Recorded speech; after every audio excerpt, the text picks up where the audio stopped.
Good evening, San Diego. I'm Chief Meteorologist Carlene Chavis, and thank you for tuning in for your CBS 8 Plus weather update.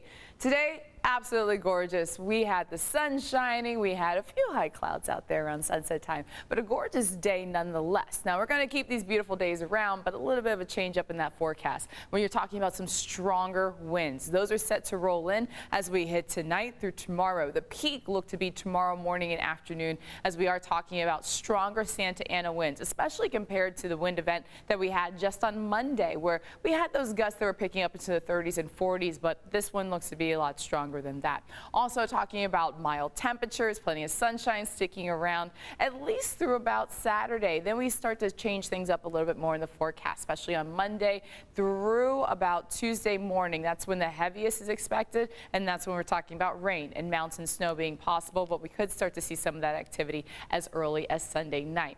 But let's first talk about those Santa Ana winds. So high pressure has moved over the Great Basin. Whenever we talk about that setup in the atmosphere, we also talk about the trigger of Santa Ana winds. They are back in the forecast, offshore winds picking up. They're really going to be peaking tomorrow morning through tomorrow afternoon. A little breezy for tonight, but not the strongest expected. When we take a look at what's in play as far as alerts, we do have a wind advisory. Now that has already started, and that's going to keep going all the way until 10 p.m. for the desert as well as for the coast. You're talking gusts up to about 45 miles per hour. If you have anything that's outdoors that could get caught up in the winds, be blown around, it is a good idea to bring that inside, especially when you're talking about these really strong wind gusts by tomorrow morning and afternoon. This also could lead to some driving difficulties, especially along the 805. I remember the last time we had a wind advisory that was for the closer towards the coast. I was driving down the 805 and car got pushed around a little bit because of those gusts around the 30s and 40s. So we are expecting that yet again by tomorrow with offshore winds. When we take a look at the strongest gusts impacting along the 15, especially for North County, and then talking about towards the east, that's going to be the case. Fallbrook, Escondido being impacted by this. Also talking about Santee being impacted. And a big trouble spot whenever we get strong gusty winds is the 8.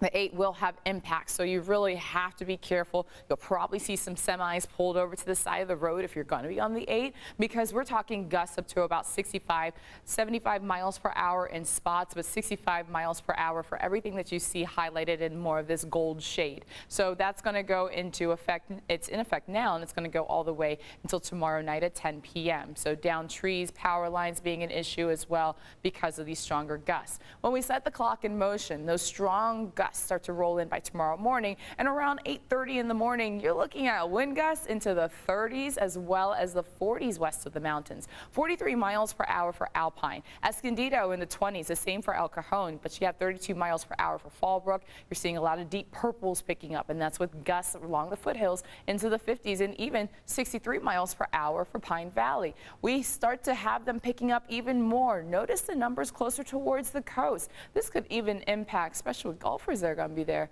in La Jolla. You got Torrey Pines, you got the Farmers Open happening. So some gusts by the afternoon hours around 12:30.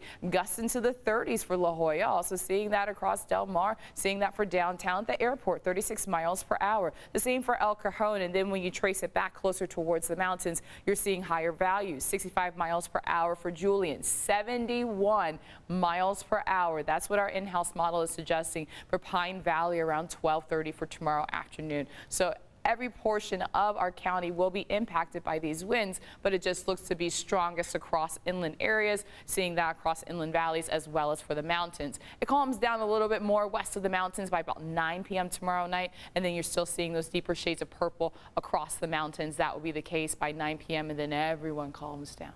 And that will be by the lunchtime hour on Friday. This isn't going to make a huge impact for our temperatures. So we're talking about the low 70s expected when it comes to most inland highs, and also for the coast, because remember, Santa Ana winds, they're cold in nature, but once they cascade and compress to down coastal mountain slopes, that's when they become a little bit warmer. So we are going to have those 70s going strong west of the mountains. On the flip side, you got the 50s and 60s for daytime highs for tomorrow for the mountains and desert. We still have breaking waves right along the coast, about 3 to 5 feet by tomorrow, sets up to 6 feet. It was 5 to 8 feet for today. And as we hit the coast, just keep in mind, if you're not a skilled swimmer, you're not advised to be in the water. High risk of rip currents expected all the way through Friday. Also a small craft advisory for boaters. All right, so we have high pressure in the upper levels as well as on the surface with that area of high pressure over the Great Basin. But then all eyes by the weekend will be focused on this low. This low makes a sag towards the south, and that brings in a storm system. Here's what we know so far. With this storm system, chances for showers start to roll in by Sunday. We're looking at more favorable rain for Monday and then some lingering showers by about Tuesday morning. Also, this one doesn't look to be a big rainmaker. It's not an atmospheric river event, but still enough to cause some concerns when you're talking about a ½ inch west of the mountains, 1 to 2 inches for the mountains, and that snow level coming down on Monday about 4,000 feet. Still some lingering moisture as mentioned by Tuesday.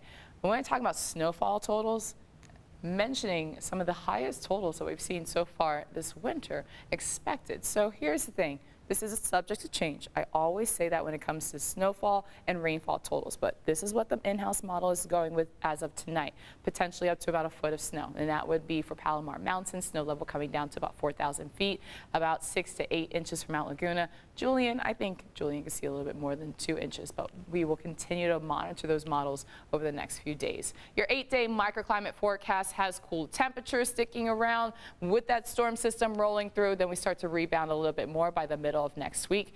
There are your snowflakes on there for the mountains. You're seeing that more favorable for Monday and a few lingering early morning snowflakes. That will be the case by Tuesday. We dry out by the afternoon and then temperatures start to warm up.